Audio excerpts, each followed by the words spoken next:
Welcome to Commodities, and here we're looking at gold. So daily chart, the bigger picture here is looking for 5 waves up, 4 waves C, of minor wave C of intermediate wave 4. And so we're still in this third wave through to here, and just drilling into that here. We were looking at this move here being corrective as wave 4. And now that that's done, we just got to be careful with wave 4. So as you know, and I'm always harping on about, is that if wave 2 here is a simple ABC, then wave 4 is likely to be a bit more complicated, maybe even a triangle or something or other, double zigzag or something. So we've got this ABC here, which is like simple, like this one here.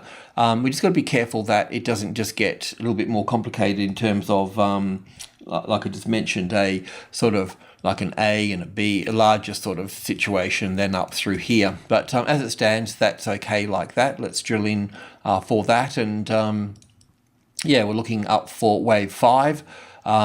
Because the extension's in wave 3 here, that means that wave 1 here and wave 5 can be the same, roughly the same length. So but I also know that commodities can extend in the third wave. The whole thing could be in the fifth wave as well, rather. Stocks normally extend in the third wave. Commodities can extend in any of the waves, wave 1, wave 3 or wave 5, and wave 5 is quite common. So just be mindful of that. So I've just got wave 5 here or further up here, but we're sort of targeting that 1400 area up through here. But yes, drilling into that here at the moment. What we were looking for yesterday, the last couple of days, was basically the A wave, the B wave, and we've got 1, 2, 3, 4, 5 to here. So we pegged that low quite nicely, and we'll look for this to build to the upside. I can just sort of see, 3 waves here. So this move can be corrective. Okay, so we need to be a bit mindful of that, but finding support on 1320 here. Give it another session to just double check into here, because it's Friday, last session. So let's see how the Monday sort of picks up a little bit. But all things being equal, then we should see a move up through here. And of course, support on top of group 1, subgroup 1, this is minor group 1, subgroup 1 here, the 30. Support on that would get us up to the 50 at that point. So that's always a good way to view things. But the midpoint here switches the bias from being negative to positive, and vice versa as well. If the market was coming down, it's still positive, but if it was under that and resistance, it'll be negative at that point. That's what the pivot is in group 1. So the bias is positive, having that first retest on there, but it's always good at the start of the week to see which way the order flow is breaking. So I don't have that labeled yet. I was getting around to that. So we can have 1, 2, 3, 4. And 1, 2, 3, 4, 5. We can have the fifth wave, so we can get an A and a B and a C back into this 13, 15 before we see any upside. And that's quite a good thing, actually, to actually see this come down, if this is going to be the case, the A, the B, and the C here, and then find support back up here. I like that checking below first, then getting support. It's a nice, safe way, because like here, we'd never buy the break here.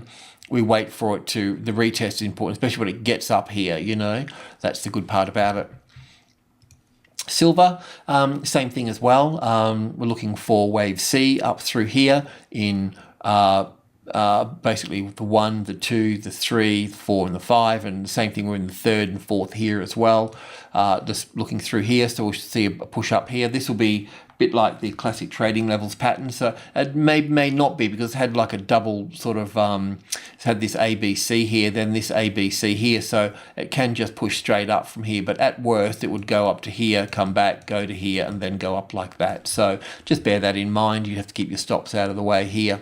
The copper market, not a lot of change here, but it has been chipping away at the supply here. So pretty much, as long as it stays above the 325, we can see it push up here further. And once again, we're looking for Well, when the market spends too much time under a level here, then you won't get that classic trading levels pattern. Normally it will just go to here, then up to here, then you'd have your correction like this, so to speak, and then move up from here. But when a market accumulates under a level like this one here, when it does break, it's not likely to come back. It may just a small little one in here and then up from that point, because Richard Wyckoff's work, the accumulation equals the distribution unit for unit.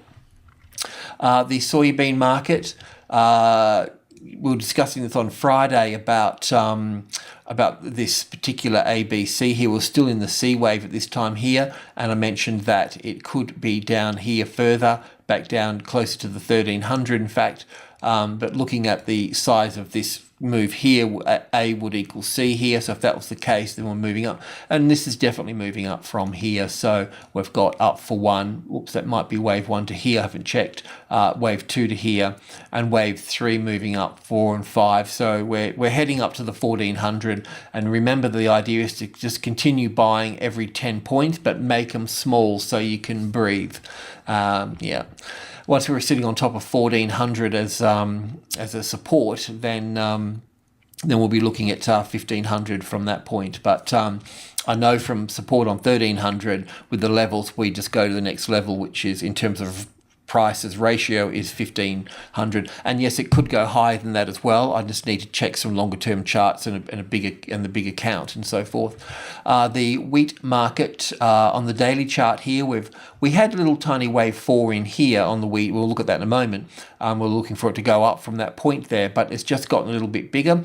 But I'm not too concerned about it because it's on lower volume. The move down on the daily is on lower volume, so let's go and check that out. So it has moved down here a little bit. So what we're looking for here is 1, 2, and up for the third wave up here. And within the third wave, there's 5 waves, the 1, 2, 3, 4, and 5. And in the third wave, there's going to be 5 waves as well, the 1, 2, 3, 4, and the 5. And we'll go in and drill into that now. So this is it. We had the little wave 4 pegged in here, but it's just got a bit bigger and uglier, but it should be fine.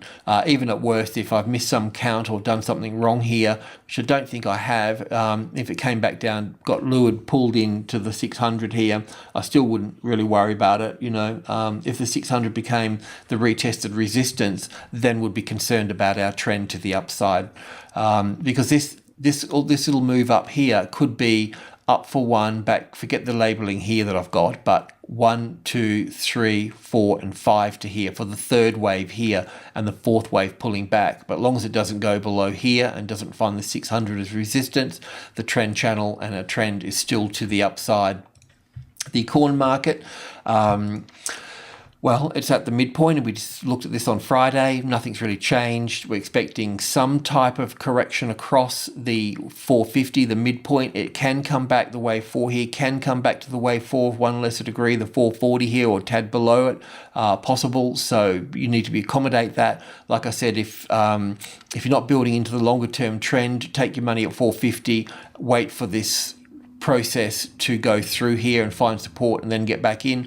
Otherwise, just stay there, because I know that if you've built positions up through here, then you've got them in there, and yes, the market will fluctuate and your account will go up and down, but it's important that your emotions don't go up and down with that as well, and that tends to happen if you've overtraded situations. So yeah, either take the money here, get back in over here, but it is easier to stay in the trend, and once you've gone through this emotional roller coaster and you've got support here, life becomes easy, because then we'll be looking from the 450.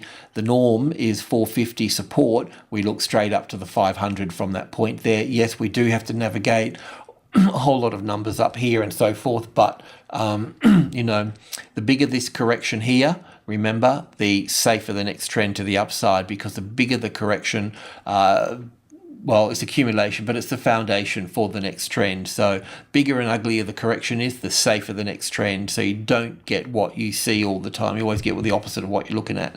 The orange juice, still looking good. So this little 5-wave structure up here may or may not be finished, but because it's impulsive, we should see new highs above here. We'll get to here. Will it get above here? I'm not quite sure. Let's just see how that plays out. All right. Yeah, so nothing really to sort of report with the commodities. Everything's pretty much on track and, yeah, all good, trending nicely. Some of the best trends in the market are occurring in the commodities.